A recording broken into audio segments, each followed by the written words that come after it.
So మన దగ్గరకు వచ్చేసరికి ఇప్పుడు రిజిస్ట్రేషన్లో నేను చెప్పిన రెండు అని చెప్పిన, ఒకటేమో ఆల్రెడీ అప్రూవల్ లేఅవుట్, రెండోదేమో ఎల్ఆర్ఎస్ కోసం పోతున్నాం. రెండు ఎల్ఆర్ఎస్ కోసం కాకుండా మామూలుగా లింక్ ఉంటుంది గతంలో, ఆ లింక్ డాక్యుమెంట్ ఎప్పుడో 15-16 అయింది, అది టిక్ చేయాలి. అది టిక్ చేస్తే అప్పుడు కూడా ఉంటుంది.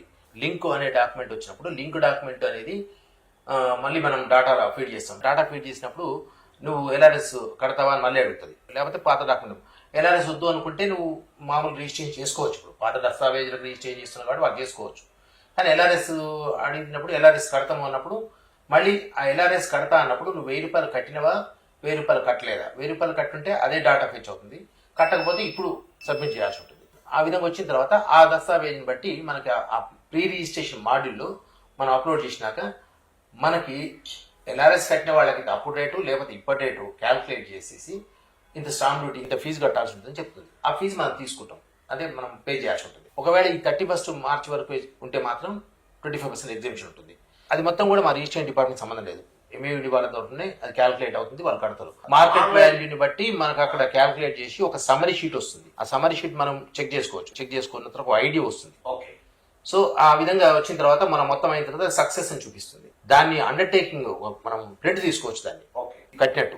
ఎల్ఆర్ఎస్ కట్టేసిన తర్వాత అప్పుడు నెక్స్ట్ మనం రిజిస్ట్రేషన్ మామూలుగా చాలా జనరేట్ చేసుకుంటాం. కానీ ఇప్పుడు ఎట్లయితే చేస్తున్నామో వన్స్ సక్సెస్ అయిన తర్వాత అండర్టేకింగ్ తీసుకుంటాం.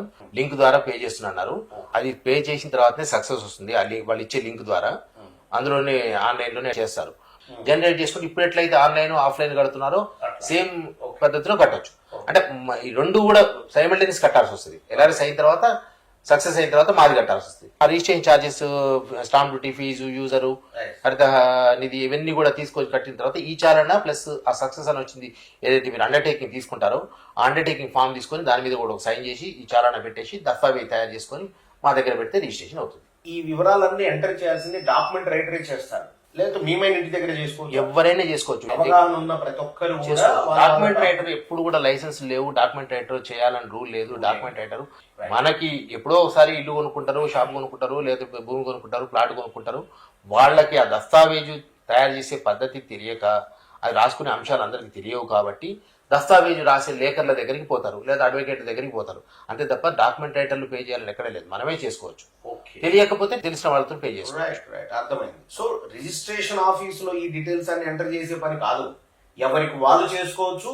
తెలవని వాళ్ళు డాక్యుమెంట్ రైటర్ ద్వారా చేసుకుని ఆన్లైన్ లో పే చేసినాక అండర్టేకింగ్ తీసుకొని ప్రింట్ తీసుకొని దానికి సంతకం చేసి చాలానా అవి రెండు అటాచ్ చేసేసి వాటిని మీ దగ్గర సబ్మిట్ చేసి రిజిస్ట్రేషన్ అవుతుంది.